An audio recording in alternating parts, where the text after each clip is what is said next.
bench brigade in the league. That was the Lakers. Montrez and Kuz accounting for 25 points combined.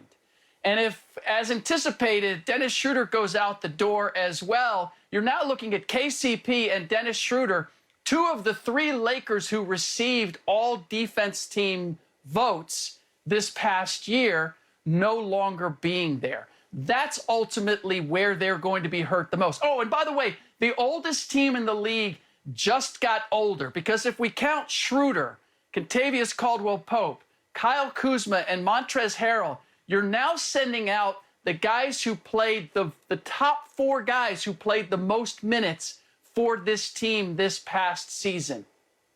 All of those things don't necessarily have to do with offense and the chemistry and all that. I'll wait for that on the second round.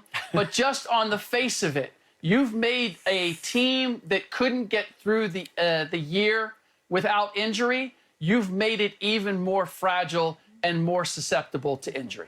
Jeez, I mean, talk about living in a safe zone. Hater in the house. Golly.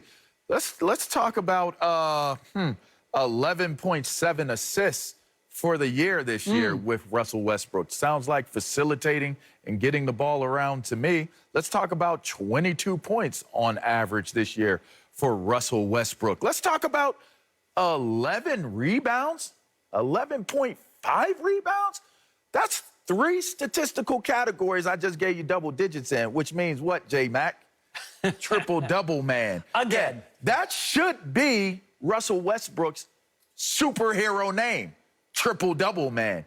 You're telling me with all that production, you're going to use as an argument Obi, Rick, one Kenobi, that he is too old, this team is too old? Who's worried about their ages right now? They're worried about winning. And you know what they're looking at? Let me tell you what LeBron was looking at when he said, let's bring in Russ. KD, James Harden, Kyrie Irving. Who can we add to this team that could stand up in the face of a juggernaut that's going to come out with swinging arms this upcoming season? Oh, wait. Didn't Russell Westbrook play with a few of them dudes? Oh, yeah, that's right. By the way, LeBron James, he has always had to be the bad guy and pushing and prodding and getting, as it looks and has seemed in L.A., kind of like a relaxed, laid-back L.A. approach to playing basketball. That's why them dudes are gone.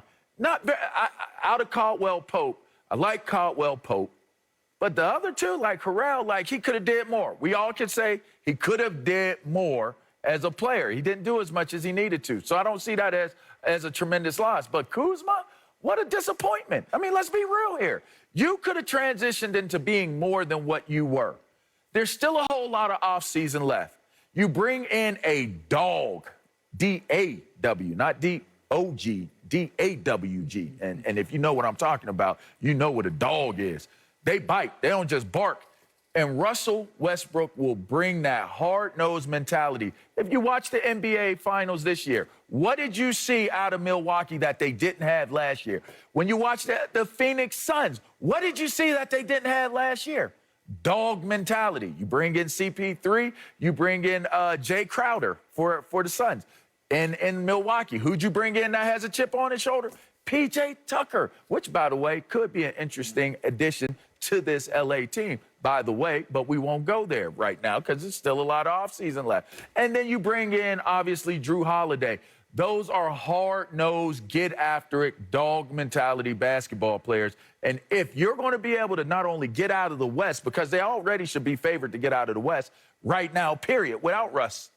You add Russell Westbrook, now you're putting yourself in the conversation to be able to win. And I know we could throw out the three-pointers and all that, J-Mac, but I ain't sweating. It's funny you guys didn't mention the threes. So if you're scoring at home, Ric Bucher, 50% right, LeVar Arrington, 50% right. Here's the 100% answer. Russell Westbrook is a huge addition, helps the Lakers in the regular season. This guy plays harder than anyone else in the regular season with a ferocity and intensity that no one else in the league has.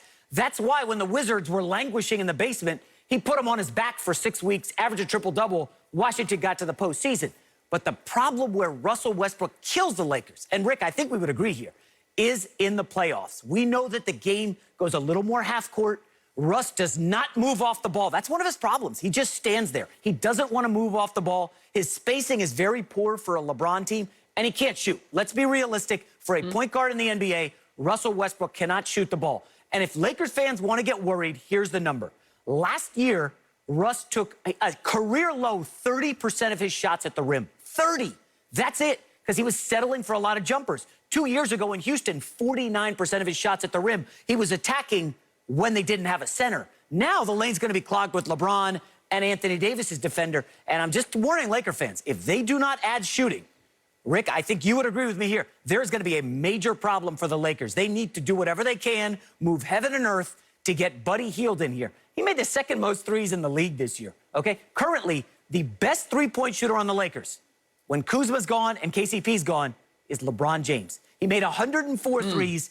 That ranked 94th in the NBA. I mean, after that, you're looking at Wesley Matthews and the bad Morris twin. It's bleak for the Lakers. I'm just telling you guys, in the postseason, the Lakers will have problems. And Rick, I'm just curious, how's Russell Westbrook going to handle it when Frank Vogel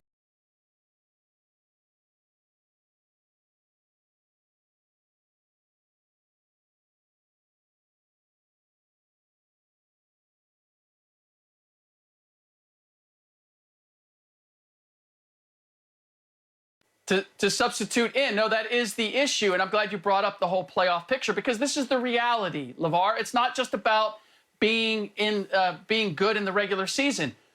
I'm glad you brought up the Brooklyn Nets as well. Oh, that's why they were great in the regular season. I expected them to be great in the regular season. You talk about age and injury history and what's the big deal? Who cares? Who cares about that?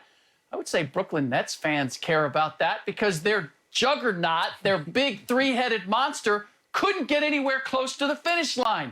And I'm now looking at another team in the Lakers with a big three-headed monster that isn't going to get anywhere close to the finish line. If not because of injury, then it's because of execution, as J. Mack noted, when it comes to Russell Westbrook in the postseason. Yes, Russell Westbrook is averaging a triple-double. He's done that multiple years. Has he ever sniffed the finals while doing it? No, he has not. And by the way, take a quick look at the turnover average as well. It's way up there. He's not the efficient playmaker that Chris Paul and some others are. So that whole idea of him being this great playmaker, yes, he gets a lot of assists. He also turns the ball over at a tremendous rate. So I look at where the Lakers are, and I fully expect that this deal is going to, at some point, include Buddy Hield. And that does make the deal more palatable. And I even understand why LeBron and the Lakers would do this, because they had lost confidence in Kyle Kuzma. They weren't playing Montrezl Harrell. They even lost confidence in KCP. But this is an act of, okay, I hope that Russell Westbrook can be more than what we had, because we know that what we had wasn't good enough. That's not nearly convincing enough for me to believe that Russell Westbrook is the answer to the Lakers winning one more title before LeBron hangs it up. And that is the prism with which we look at the Lakers and LeBron James. Not can they be good in the regular season, not can they make a playoff run, can they win a championship? And they're no more set up to win a championship next year than the Brooklyn Nets were this year. I think it's a great point. But again, I still think that adding Russ, I'm not looking at Russ being the addition to this team as being the answer to being able to win it all. I look at Russ as being a piece of the total sum. You mentioned just now with